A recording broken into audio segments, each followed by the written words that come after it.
थेरगाव येथील ग प्रभागच्या शेजारी दिनांक 16 जुलै 2025 रोजी डीपी रस्ता व प्रॉपर्टी कार्ड मिळवण्याकरिता सुरू झालेले साखळी उपोषण आज माजी न्यायमूर्ती बी.जी. कोळसे पाटील यांच्या आवाहनानंतर स्थगित झाल्याचे पाहायला मिळाले. न्यायमूर्ती बी.जी. कोळसे पाटील यांनी दैनिक राज्य लोकतंत्रला प्रतिक्रिया देत असताना साखळी आंदोलनाला, उपोषणाला माझा विरोध असून आपल्या तरुणांच्या मनगटांमध्ये दम आहे व तो आपण खूप ताकदीने मिळून लढा देऊ, असे कोळसे पाटील यांनी सांगितले. महत्त्वाचा ब्राह्मणवाद हा मिटला पाहिजे. जातीपातीचे राजकारण व जातीजातीमध्ये भांडण लावण्याचे काम मुख्यमंत्री देवेंद्र फडणवीस हे करत आहेत, असे म्हणून त्यांनी थेट मुख्यमंत्री व अनेक दिग्गज नेत्यांवर सडकून टीका सुद्धा केल्याचे दिसून आले. उपोषणकर्ते धनाजी येळकर पाटील यांनी सुद्धा प्रशासनाला 16 ऑगस्ट पर्यंतचा वेळ देतो. जर आम्हाला प्रॉपर्टी कार्ड नाही मिळाले, डीपी रस्ता रद्द नाही झाला तर आम्ही यापेक्षाही तीव्र लढा देऊ. प्रशासनाचा निषेध म्हणून आम्ही आमच्या घरांवरती काळे झेंडे लावून निषेध व्यक्त करू, असे सांगितले.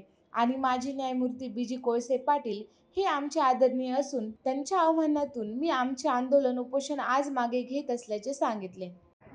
तुम्ही मला तर विचारलंच नाही ना. ती सभा झाली आणि माझ्यावर याने बहिष्कार टाकला. कारण स्थानिक नेत्यांनी सांगितलं असेल तर स्थानिक नेत्यांनी सांगितलं असेल, पुरुष पडायचं काय टाइम लागतं.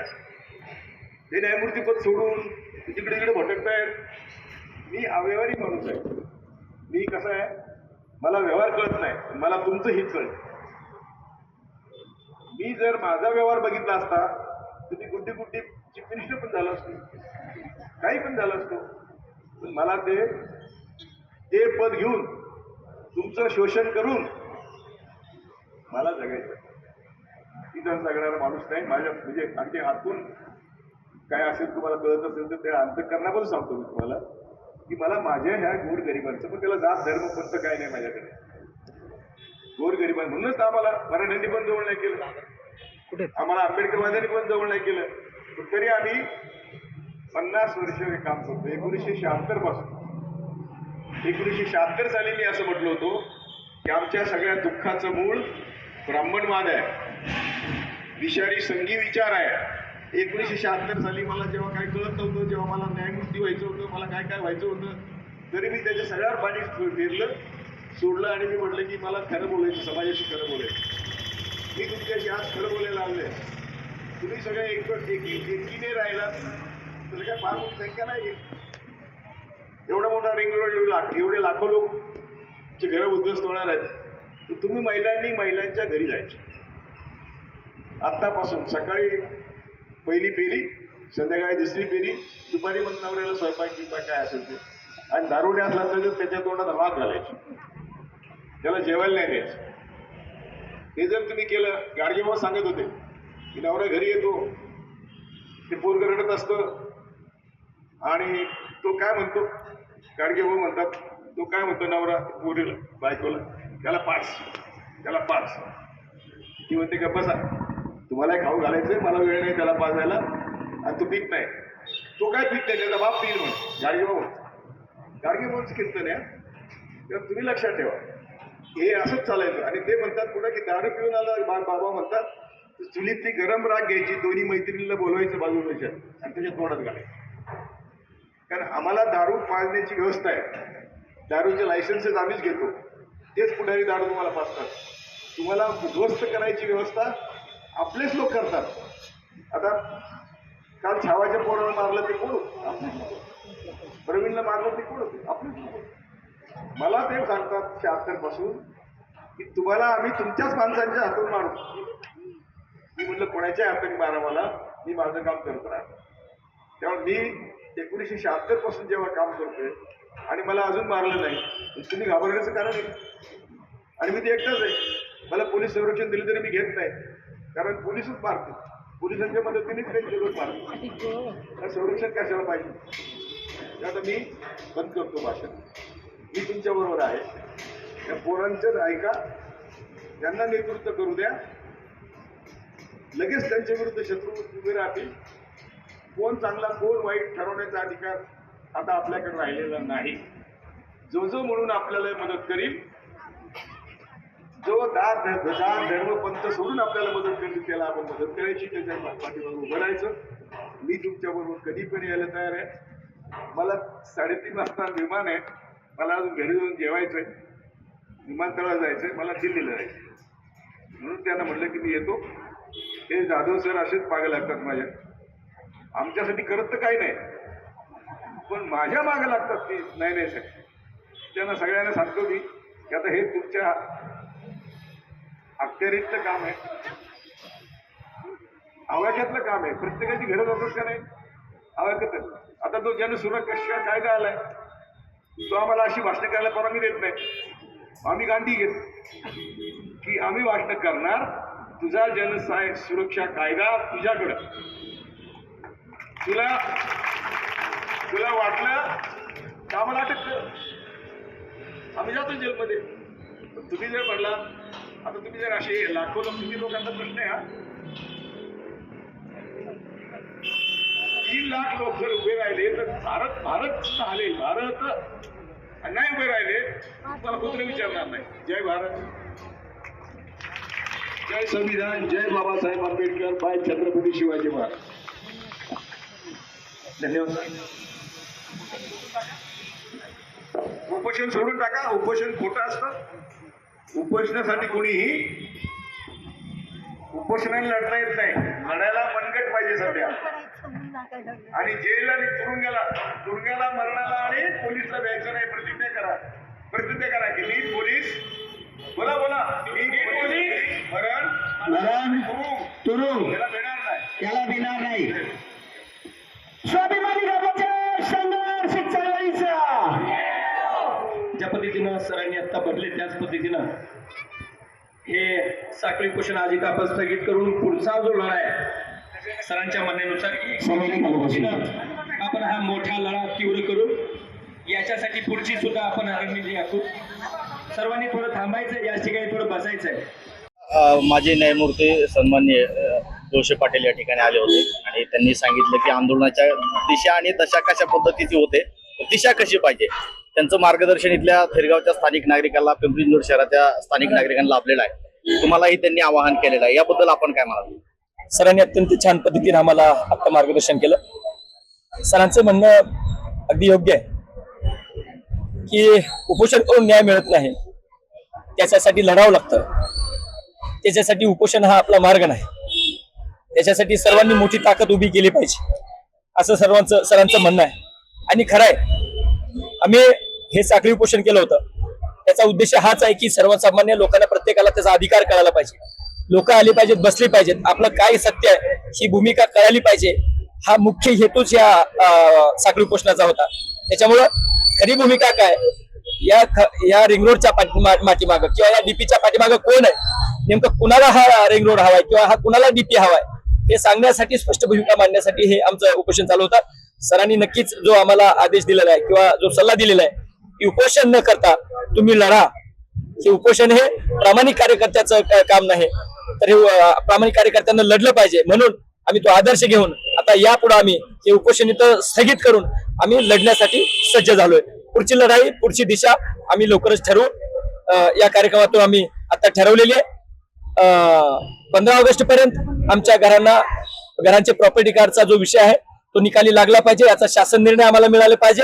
अन्यथा 16 ऑगस्ट पासून या प्रशासनाला, या सत्ताधाऱ्यांना, या राज्य सरकारला चले जावचा इशारा देतोय. आणि यांच्या विरोधामध्ये आम्ही प्रत्येक कॉलनी वाईज, प्रत्येक प्रभागामध्ये, प्रत्येक याच्यामध्ये आम्ही सभा घेऊ. आम्ही जनजागृती करणार आहे आणि आम्हाला फसवणाऱ्या लोकांना इथून चले जावचा आम्ही नारा देणार आहे. आणि आमच्या घराचं प्रॉपर्टी कार्ड आणि आम्हाला तोपर्यंत हा आमचा लढा थांबणार नाही.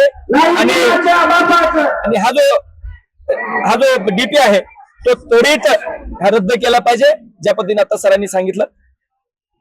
आमच्या अगोदर आमचा जीव गेला तरी चालेल, परंतु आम्ही हा जो रिंग रोड असेल किंवा डीपी रोड असेल, इतर कुठल्याही रस्त्यामध्ये आमची घरं आम्ही जाऊ देणार नाहीत. आम्ही बेघर होणार नाही, हे मात्र आम्हाला आठवण सांगायचं. सर, हे आज तुमच्या साखळी उपोषणाचा 7वा दिवस होता, परंतु ह्या उपोषणामध्ये या 7 दिवसामध्ये काय साध्य झालं? कमीत कमी इथल्या स्थानिक नागरिकांमध्ये जे बाधित आहेत त्यांच्यामध्ये एक भावना तरी निर्माण झाली, जनभावना तयार झाली आणि त्याच्यामुळे एक वातावरण तयार झालं की आपल्या विरुद्ध जो अन्यायाचा कट आहे त्याच्याविरुद्ध आपण पेटून उठलं पाहिजे. हा शेवटच्या जोशी पाटलांच्या भाषणाने एक जनजागृती होते असं वाटतंय का? बरोबर, नक्कीच. ऍक्च्युअल खरा म्हणजे हाच या उपोषणाचा उद्देश होता की या माध्यमातून जे लोक झोपलेले आहेत, ज्या लोकांना माहित नाही आपल्या घरावर बुलडोजर फिरणार आहे, याच नेत्याकडनं, याच इथल्या स्थानिक पुढाऱ्याकडनं या लोकांना कायम गाफील ठेवण्याचं काम चालू होतं की तुमच्या घरांना विट्याला धक्का लागणार आहे, तुमच्या घराला कोणीच हात धक्का लावू शकणार नाही, आम्ही तुमच्या पाठीमाग आहे. परंतु एकीकडे ही भूमिका मांडत असताना दुसरीकडनं मात्र कायदेशीर प्रक्रिया ही राबवली जाते ह्या डीपीची. ही खोट्या पद्धतीनं हा जो या लोकप्रतिनिधींचा हा जो डाव आहे, इथल्या बिल्डर धार्जिन्या लोकांचा कसा डाव आहे हे सांगण्यासाठी हे आणि जागृत करण्यासाठी आणि पुढचा लढा तीव्र करण्यासाठी आणि पुढच्या लढ्याची दिशा ठरवण्यासाठीच खरं म्हणजे हे आमचं सुद्धा हे साखळी उपोषण होतं, हा घराचा सत्याग्रह होता. तुम्ही 15 ऑगस्ट पासून तीव्र आंदोलन किंवा तीव्र विरोध केला जाईल. कोळसे पाटलांनी सांगितलं की जर रिंग रोड करायचा असेल तर आमच्या मड्यावरून करा, असं लोकांनी देखील या ठिकाणी प्रतिज्ञा केलेली आहे. बरोबर. तुम्ही लोकांना आवाहन केलं आहे की काळे झेंडे लावून त्यांचा निषेध करायचा आहे. हे म्हणजे काय नेमकं कशा प्रकारे दिशा असेल? नेमकं आजपासून आम्ही आमच्या प्रत्येकाच्या घरावरती काळे झेंडे लावणार आहे. या सरकारचा निषेध म्हणून, या लोकप्रतिनिधींचा निषेध म्हणून, या प्रशासनाचा निषेध म्हणून आम्ही हे काळे झेंडे लावतो. कारण 35-40 वर्ष जर हे प्रशासन आणि हे लोकप्रतिनिधी आमचा प्रश्न सोडू शकत नसतील तर हे पूर्णपणे अपयशी ठरलेले आहेत, हे फेल ठरलेले आहेत. त्याच्यामुळे या लोकप्रतिनिधींना आमच्या समोर परत येणाऱ्या महापालिकेला म्हणजे मतं मागण्याचा अधिकार नाही, आमच्याकडे फिरकण्याचा अधिकार नाही. त्याच्यामुळे आम्ही प्रत्येकाच्या घरावरती निदर्शनी भागामध्ये आम्ही काळे झेंडे लावून आम्ही या प्रशासनाचा, या लोकप्रतिनिधींचा आणि या आमच्या या राज्य सरकारचा आम्ही निषेध करणार आहे. आणि 15 ऑगस्ट पासून चले जावचा नारा देते आणि आम्ही प्रशासनाच्या लोकप्रतिनिधीच्या विरोधामध्ये आणि राज्य सरकारच्या विरोधामध्ये या डीपी साठी आणि आमच्या प्रॉपर्टी कार्ड साठी प्रचंड मोठा लढा आम्ही देणार आहे. लोकांना हे सांगणं गरजेचं आहे का? मला वाटतं 2017ला BRT मध्ये मोठी सभा झाली कोळसे पाटलांची. बरोबर. प्रचंड संख्येमध्ये थेरगाव आणि पिंपरी चिंचवड शहरातील लोक होते, तेव्हा पण माध्यम प्रतिनिधी आले होते. तेव्हा मला वाटतं प्राधिकरणाचा विषय जोरात होता आणि त्यावेळेस आमदार होते लक्ष्मण भाऊ जगताप, कैलास होते लक्ष्मण भाऊ जगताप. आज शंकर सेठ जगताप आमदार आहेत, त्याच सेम घरातले, आणि अजूनही गेले 10 वर्षे होत आलं या आंदोलनामुळे. अजूनही हा प्रश्न सुटलेला नाही, याबद्दल आपण काय म्हणतो? आम्हाला तेच म्हणायचंय, हे 10 वर्ष झालं, 10-11 वर्षापासून हा लढा चालू आहे या घरांचा, या प्रॉपर्टी कार्डचा, या रस्त्यांचा. जे रस्ते वेळेत डेव्हलप नाही केल्यामुळं हे सगळे या प्रशासनाच्या चुकामुळे हा सगळे पुढे प्रश्न निर्माण झालेले आहेत. एकीकडे या राज्याचे मुख्यमंत्री देवेंद्र फडणवीस ज्यावेळेस इथं महापालिका निवडणुकीच्या वेळेस 11 वर्षापूर्वी ज्यावेळेस इथं आले होते त्यावेळेस त्यांनी सांगितलं होतं की या पिंपरी चिंचवड महानगरपालिकेच्या चाव्या आमच्या हातामध्ये द्या, आम्ही 100 दिवसामध्ये या सर्वसामान्य लोकांच्या या घरांचा प्रश्न असेल, या प्रॉपर्टी कार्डचा प्रश्न असेल, या रस्त्यांचा प्रश्न असेल, आम्ही 100 दिवसामध्ये प्रश्न सोडवू असं आम्हाला आश्वासन दिलं होतं. परंतु आता 11 वर्ष होऊन गेले तरी सुद्धा आमचा प्रश्न सुटला नाही. याचा अर्थ त्यांना हा प्रश्न सोडवायचा नाही, या प्रश्नाचं राजकारण करायचं आहे आणि त्यांच्या जे खाल्ले त्यांचे जे लोकप्रतिनिधी आहेत, त्यांचे जे काही सदस्य आहेत, त्यांचाच खरं या प्रॉपर्टीवर डोळा आहे का आणि त्यांनाच ह्या प्रॉपर्टी हव्या आहेत का, याच्यासाठीच हा सगळा घाट घातला जातोय का, हा खरा प्रश्न आहे.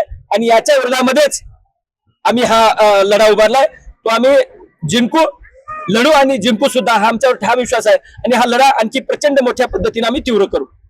कोळसे पाटील साहेब आले होते आणि तुमच्या या साखळी उपोषणाला त्यांनी मार्गदर्शन केलं आणि साखळी उपोषण करून जनजागृती झाली लोकांमध्ये, हे तरी साध्य झाले.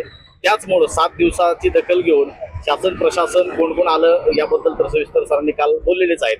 शासनाकडून कोणी आलेलं नाही, बहुतेक पोलीस डिपार्टमेंटचे लोक किंवा काही स्थानिक लोकप्रतिनिधी इतर आले होते जे सत्तेत नाहीत, सत्तेच्या विरोधात ते स्थानिक प्रतिनिधी आले होते. आणि या 7 दिवसाचा परिभाग म्हणून आज माजी न्यायमूर्ती कोळसे पाटील यांनी आपल्याला त्यांनी मार्गदर्शन केलेलं आहे. याबद्दल आपण काय बोलतो? हे साखळी उपोषण यासाठीच स्वाभिमानी घर बचाव संघर्ष चळवळीने ठेवलं होतं की याआधीही अशा प्रकारचे लढे आम्ही लढलेलो आहोत आणि ही आमची एक साखळी आहे. या साखळीला एकत्रित करण्यासाठी आता ही साखळीने आम्ही इथे एकत्र झालो आणि आता इथून पुढे कशा पद्धतीने लढणार आहोत हे पाटील भाऊंनी ज्या पद्धतीने सांगितलं ती ठरवणारीच ही साखळी आहे. आणि आता ही साखळी पूर्ण होत आली आहे. आमची खूप चांगल्या रीतीने लोक जुडलेले आहेत. त्यामध्ये शासन वेळोवेळी शासनाने जे आपल्याला फसवलेलं आहे आता त्यांच्या विरुद्ध ही साखळीच उभी राहणार आहे. आता प्रशासनाने आणि इथल्या जे राज्यकर्ते आहेत त्यांनी ही दखल घेतली पाहिजे की आता मार्गदर्शकही आमच्याकडे या आधीही त्यांनी आम्हाला मार्गदर्शन केलं, आताही ते आमच्यासाठी माझ्यासाठी उभे राहिलेत आणि असे अनेक चांगले विद्वान लोकही आमच्या पाठीशी आहेत आणि जनताच ही आता स्वतःची मालिक आहे हे दाखवून देण्यासाठी या इलेक्शनमध्ये आपल्या राज्यकर्त्यांनी काळजी घ्यावी की इथल्या लोकांना आता त्यांनी साथ दिली पाहिजे. आता ते ज्या पद्धतीनं फसवत आलेले आहेत त्या जनतेच्या लक्षात येत चाललंय. जनतेचा खूप चांगला अभ्यास या अनेक प्रकारच्या माध्यमातून झालेला आहे, त्यामुळे आता जनता गप्प बसणार नाही. त्यामुळं इलेक्शनच्या आधी जर प्रॉपर्टी कार्ड आमच्या हातामध्ये आले तरच यांचा विचार आम्ही केला जाईल, नाही तर या इथले सत्ताधारी यांच्यावरती आम्ही त्यांचा विचार करणार नाही आहोत. सगळेजण त्यांच्यावरती बहिष्कार टाकला जाईल आणि जे काही आहे ते जनताच मालिक, जनता जनार्दन एवढंच त्यांनी फक्त लक्षात ठेवायचं आणि आमचा निकाल लवकरात लवकर लावावा ही त्यांना मी इशारा देते सगळ्या जनतेकडे. आज आपले जे मार्गदर्शक होते माजी न्यायमूर्ती बोशे पाटील यांनी एक भीती व्यक्त केलेली आहे की आंदोलनाची धार कशी कमी होते. तर त्यांनी स्पष्ट सांगितलेलं आहे किंवा काही लोक ऐन वेळेला विशेषतः त्यांनी सांगितलं की आंदोलनाचे नेतृत्व करण्यामध्ये महिलांची संख्या जास्त पाहिजे, पुरुष कसे नंतर धार कमी करतात. तर याबद्दल असं वाटतं तुमच्या आंदोलनाची धार कमी होईल का अधिक मजबूत करण्यासाठी आपले काय पाऊल असते? नाही असं काही नाहीये. आमच्या महिला तर रणरागिणीच आहेत. ज्या वेळेस भाऊ पुढं तर आम्ही भावांना करणार नाहीच आहोत, यासाठीच महिला कायम सदैव पुढे राहतील आणि जर प्रशासन जेव्हा येईल त्यावेळेस आमच्या भाऊ आमच्या मागे असतील ह्याची मी ग्वाही देते. कारण महिलेला हात लावण्याची अजून कोणाही प्रशासनामध्ये ताकद नाही की ते महिलेला गप्प करू शकतील. अहो घरं आमच्यासाठी आम्ही आमचे लोकांना गप्प ठेवत नाही, तर आम्ही कसं आमच्या घरावर कोणाला उठून देऊ हाच आता त्यांनी विचार केला पाहिजे. आणि महिलांची खूप साथ चांगली आहे. वेळ येईल तेव्हा आम्ही दाखवून देऊ महिला की आम्ही रणरागिणीच आहोत आणि आता हे रणांगण गाजवल्याशिवाय आम्ही काय गप्प बसणार नाही. सरांच्या शेवटच्या भाषणामध्ये त्यांनी वाक्य असं उद्घोषित केलं होतं की रिंग रोड जर व्हायचा असेल तर आमच्या मड्यावरूनच होईल. यावर तुमची भूमिका काय? हो नक्की सर, खरंच आता ही शेवटची वेळ आहे. 10 वर्ष झाले आज आम्ही लढतोय, इथून पुढे आमची लेकरं बाळा लढावीत अशी आम्हाला अजिबात इच्छा नाहीये. त्यामुळं आता जर ही वेळ आली तर आम्हीच मरणासाठी पुढे असणार आहे आणि आमच्या मड्यावरूनच आमच्या मडा नाही आमची जिवंत आमच्यावरूनच त्यांना बुलडोजर पहिले घालायला पाहिजे आणि मगच आमच्या घरांना ते हात लावतील. एवढ्या ठणकून मी सरकारला इशारा देते.